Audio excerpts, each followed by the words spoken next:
नमस्कार, मैं सनी प्रियन और आप देख रहे हैं जौहर लाइव। दिल्ली में हुए प्रेस कॉन्फ्रेंस के दौरान पवन खेरा ने मीडिया के समक्ष अपनी बात रखी कि सेबी की भूमिका शेयर मार्केट को रेगुलेट करना है, जहां हम सब अपने पैसे लगाते हैं।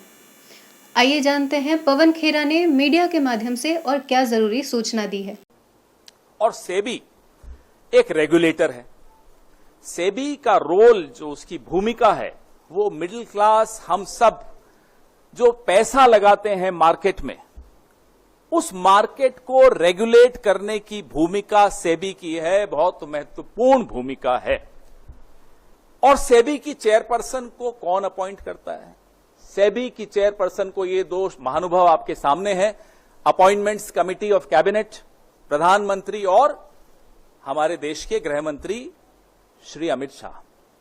ये सेबी की चेयरपर्सन को अपॉइंट करने की जो एसीसी है, ये उसमें ये दो सदस्य हैं, मतलब यही लोग अपॉइंट करते हैं। अभी तक हम लोगों ने, भले वो हिंडनबर्ग रिपोर्ट हो या और कई कॉन्फ्लिक्ट ऑफ इंटरेस्ट जो सेबी की जो भूमिका सेबी की चेयरपर्सन की रही है, उस पर हमने कई बार चर्चा की। जो सर्वोच्च न्यायालय द्वारा मॉनिटर्ड इंक्वायरी थी, इन्वेस्टिगेशन थी, हिंडनबर्ग रिपोर्ट पर, अडानी की कहानी पर, उस पर भी हमने चर्चा की। लेकिन इससे ऊपर, इससे कहीं हटकर, इससे कहीं भयानक भूमिका सेबी की चेयरपर्सन की मैं आपको बताना चाहूंगा। सबसे पहले मैं अपने साथियों को बोलूंगा, अगली स्लाइड पर आएं। यह पहली इरेगुलरिटी, यह पहला गैर कानूनी काम। आप सब तनख्वाह लेते हैं, मुझे लगता है एक ही जगह से लेते होंगे। अगर आप अपनी चैनल से, आप टाइम्स नाउ में हैं, अगर आप टाइम्स नाउ से सैलरी लेते हैं तो हिंदुस्तान टाइम्स से तो नहीं लेते होंगे साथ साथ। कांग्रेस पार्टी से तो बिल्कुल नहीं लेते हैं, हम जानते हैं नहीं लेते।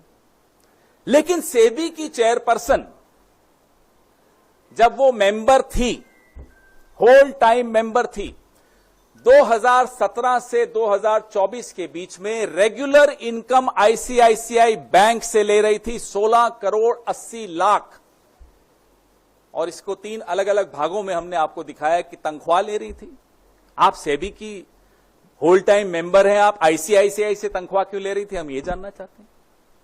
आईसीआईसीआई प्रूडेंशियल से ले रही थी, तो बैंक से ले रही हैं, प्रूडेंशियल से ले रही हैं, और ईसॉप, आप सब समझते हैं ईसॉप, और ईसॉप पे जो टीडीएस था वो भी आईसीआईसीआई ही दे रहा था।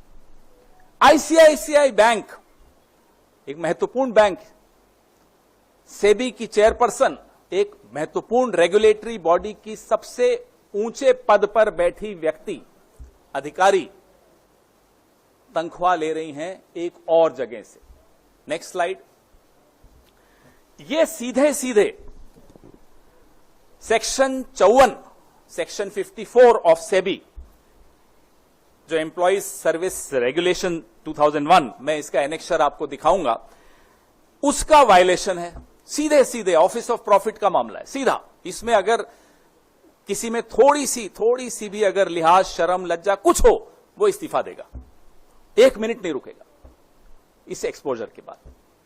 आप मार्केट के रेगुलेटर हैं, आप चेयरपर्सन हैं, आप आईसीआईसीआई बैंक से तनख्वाह ले रही हैं, आईसीआईसीआई प्रूडेंशियल से तनख्वाह ले रही हैं, कैसे ले सकती? 2017 से 24 के बीच होल टाइम मेंबर और उसके बाद चेयरपर्सन की हैसियत से आईसीआईसीआई प्रूडेंशियल से इन्होंने 22,41 लाख रुपए लिए, 22,41,000 रुपए लिए। वो क्यों लिए? क्या सेवाएं इन्होंने आईसीआईसीआई को दी? ये भी सवाल बड़ा जायज है। ये टेबल जो आप देख रहे हैं, ये भी आपको सरेआम दिखाता है हर साल का इनका जो पैसा आईसीआईसीआई से आया। 2017-18 में 2,06,18,950 रुपए आईसीआईसीआई बैंक से तनख्वाह मिली एक फाइनेंशियल ईयर में, और प्रूडेंशियल से 7,07,195 मिली, और सेबी से उस वक्त तनख्वाह मिलती थी 35,26,521। अगले साल आ जाइए 18-19 में, तो आईसीआईसीआई की तनख्वाह डबल हो गई, 422% बढ़ गई, 422% increase in the salary given by ICICI Bank to the whole time member of SEBI. 4,71,29,116 रुपए इनको मिला आईसीआईसीआई बैंक से 2018-19। इसी के साथ मैं सनी प्रियन फिलहाल के लिए आपसे इजाजत चाहूंगी। धन्यवाद।